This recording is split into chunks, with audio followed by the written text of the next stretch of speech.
Bonjour à tous. Alors aujourd'hui, on va travailler dans j'appelle ça mon classeur Pulse. J'ai juste fait une petite transformation. J'avais un peu mélangé les poupettes avec comment? Les doudous de Schweinfleurs. Alors j'ai tout refait mes pages et j'ai tout recollé. Comme ça, j'ai d'un côté les doudous et de l'autre côté les petites poupettes. Comme ça, voilà, tout est en ordre. Là, donc je vais travailler avec les poupées de Holland Croat. On va prendre, cette poupette qui est bricoleuse, donc ça va très bien. Et puis j'ai décidé de travailler avec cette fleur, mais vous verrez que j'aurai quelques petits soucis. Alors là, j'ai déjà coupé, donc comme d'habitude, dans la grandeur habituelle, la page de fond plus, la petite carte où je mets la poupette. Je regarde un petit peu où je vais poser tout ça. Je mets toujours un petit peu du double face pour bien tenir en attendant que la création soit faite. Le double face pour pas que ça colle trop, je mets un petit coup sur mes vêtements comme ça il est moins collant. Là, je vais utiliser l'hibiscus et puis là je remarque que je l'ai mal nettoyé. Alors j'ai acheté, c'est la première fois que j'achète du nettoyant pour tampons, là c'est Rayer, mais je vois que ça fait quand même du bien. Ça fait, là on voit tout de suite, que ça enlève super bien les résidus. Là vous voyez mon chiffon. Ça fait à peu près, je sais pas, plus de 10 ans que je fais du scrap et puis c'est vrai que je nettoie toujours un petit peu à l'eau, mais de temps en temps, c'est bien je pense de les faire une fois à fond, qu'ils reprennent bien leur, enfin qu'ils soient nets quoi, voilà. Là, je vais utiliser donc la Versafine, brune. Je regarde un petit peu où je vais poser ma poupette et puis, voilà, je me suis trompée de côté. Déjà là, forcément, c'est toujours à l'envers quand on pose. Donc je regarde, je pose l'élément du dessous. Alors jusqu'ici, comment on va dire, tout va bien. Là, vous voyez, j'ai mis une protection, pardon, en fait, c'est un tapis de souris que j'ai mis des fois pour tamponner, c'est plus pratique. Alors là, vu qu'il y a l'épaisseur du papier, ça prend pas très bien, donc je prends un risque, je repose dessus, mais c'est pas trop mal allé. Ou pas.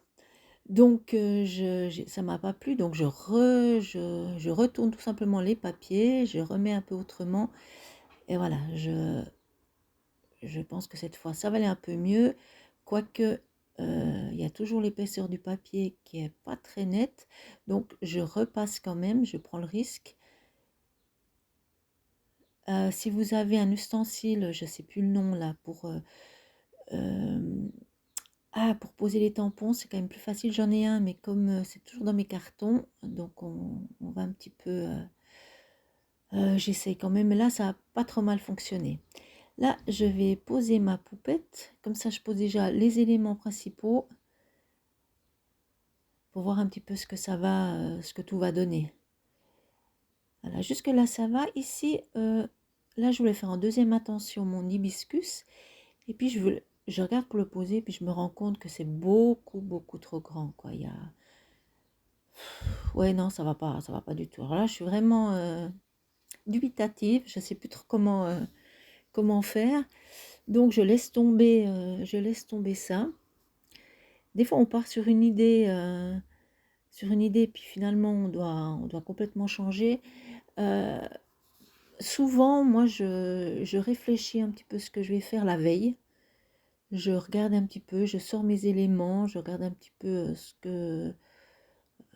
comment je vais faire ma création et puis je pose le tout et je laisse un peu mûrir et puis le lendemain, j'attaque et puis des fois je suis vraiment, voilà, l'idée est faite et puis je pars là-dessus et puis tout à coup, là, ça joue plus. Bon, voilà, après on part sur autre chose, hein, c'est ça aussi la création. Alors là, j'ai posé un petit peu mes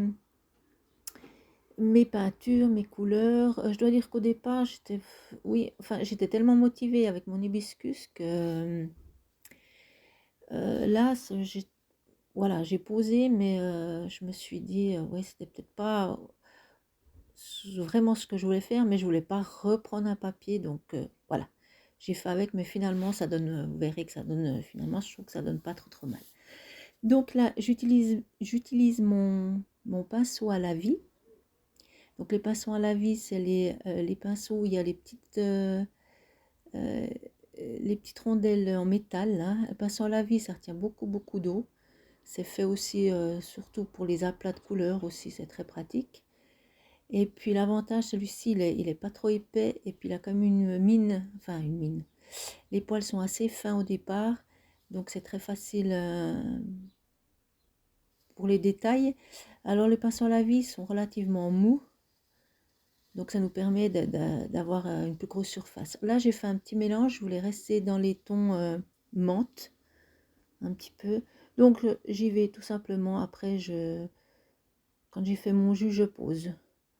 Voilà, j'y vais déjà avec un jus assez clair. Comme d'habitude, je pars sur quelque chose d'assez clair. Voilà, et je fais tout simplement le tour. Voilà, vraiment tout simple. Là, sauf erreur, j'ai doublé le temps. Je crois que je suis sur 2.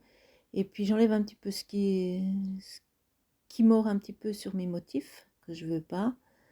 Voilà, donc j'y vais, je fais travailler l'aquarelle quand même un petit peu. J'essaie de ramasser un petit peu sur les bords. Et puis j'y vais comme ça. Là, j'ai simplement mouillé un pinceau, et puis j'ai envie de flouter donc les bords de ma couleur. C'est pour ça que j'ai juste mouillé, puis j'ai retiré un petit peu de peinture. Là, je vais un petit peu plus foncer, parce que je trouve je trouve un petit peu terne.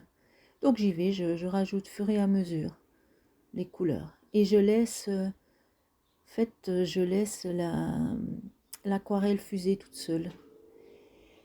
Là, j'ai envie de mettre 2 petites maisons pendant que l'aquarelle sèche. Donc la même chose, comme je travaille à l'aquarelle, donc on prend la Versafine.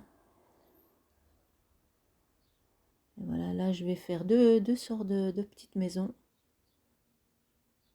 Là, j'ai envie de rajouter un petit peu des éléments. Et puis là, je vais utiliser donc l'aquarelle Artistro que je vous ai montré tout à l'heure. Mais j'ai eu un peu une mauvaise surprise, parce que les godets, en fait, ils sont, je ne sais pas si je vais vous montrer ça plus tard, mais ils sont tout granuleux. Voilà, c'est assez particulier, je sais pas, ils vieillissent très mal. Bon, c'est pas non plus de la super aquarelle, mais je trouve qu'il y a des couleurs très intéressantes. Et puis là, oui, ouais, elle est granuleuse, quoi.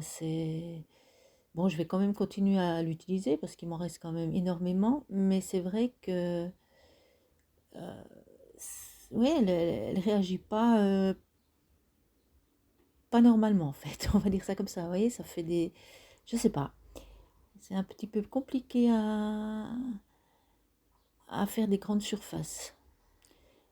Mais je trouve qu'elle a des couleurs assez sympas, donc je vais quand même l'utiliser pour faire justement des tout petits éléments, comme ça sera moins compliqué à, à l'utiliser, en fait. Voilà, donc c'est vraiment tout simple. J'ai vraiment de la pose de couleur, j'essaie même pas de faire des ombrages, je laisse sécher. Ensuite, je m'attaque au petit tube de peinture. Alors là, je pose la couleur, et puis avec un pinceau imbibé d'eau, je fais un peu du retrait, comme ça, qui est quand même un petit peu d'ombrage. Donc je vais procéder comme ça, sur tous les éléments. Alors je vous laisse en musique pour la colorisation, et puis moi je vous dis à tout de suite.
Voilà, on se retrouve après la colorisation. Ah, donc j'ai fait la poupette par rapport au packaging là. Comme ça, je me suis pas trop pris la tête pour réfléchir un peu aux couleurs. Là, je trouvais qu'il n'y avait pas grand-chose. Non, je rigole, mais bon, je voulais quand même rajouter un petit peu des taches de couleur. Donc là, j'ai mes tampons Artemio qui ont bien, je pense, 8 à 10 ans, je suis sûre. Donc, ils sont toujours nickel. Toujours... voilà, ça fait... oui, on dirait qu'ils sont neufs, quoi. C'est vrai qu'ils vont encore très bien. Donc, c'est vraiment de la bonne qualité, là. Là, on ne peut pas dire autrement.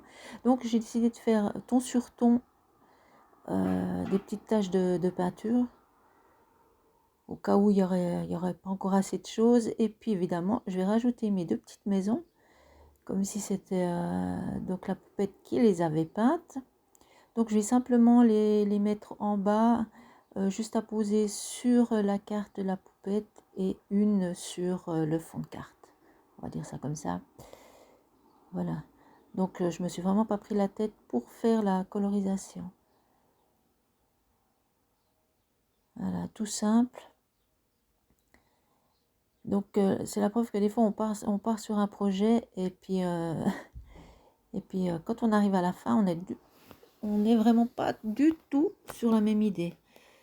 Mais c'est ça aussi qui fait marcher un petit peu l'imagination quand il faut partir sur d'autres choses. Donc, des fois, c'est très intéressant. Puis, ça permet aussi de sortir un petit peu de notre zone de confort. Voilà, donc je mets comme d'habitude des petites taches de lumière. Bon, là, il n'y a pas grand chose. Là, je mets ci et là, et j'ai mis un peu dans les yeux pour faire un petit peu ressortir.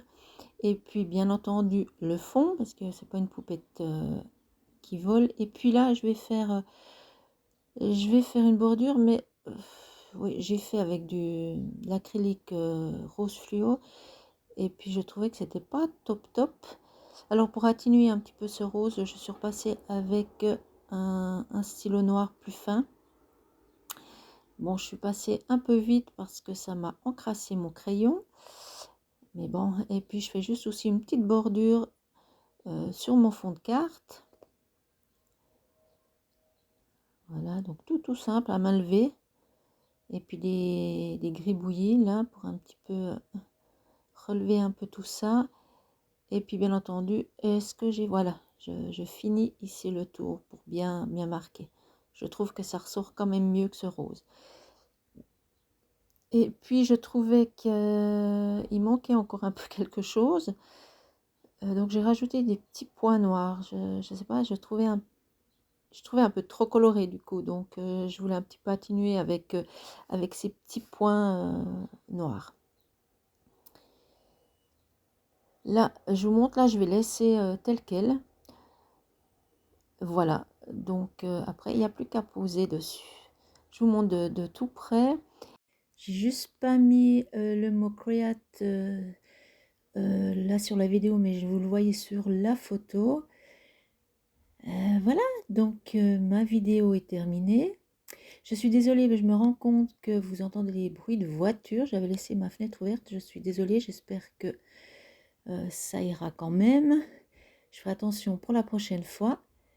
Et puis moi, je vous dis bonne création et à tout bientôt. Bye bye.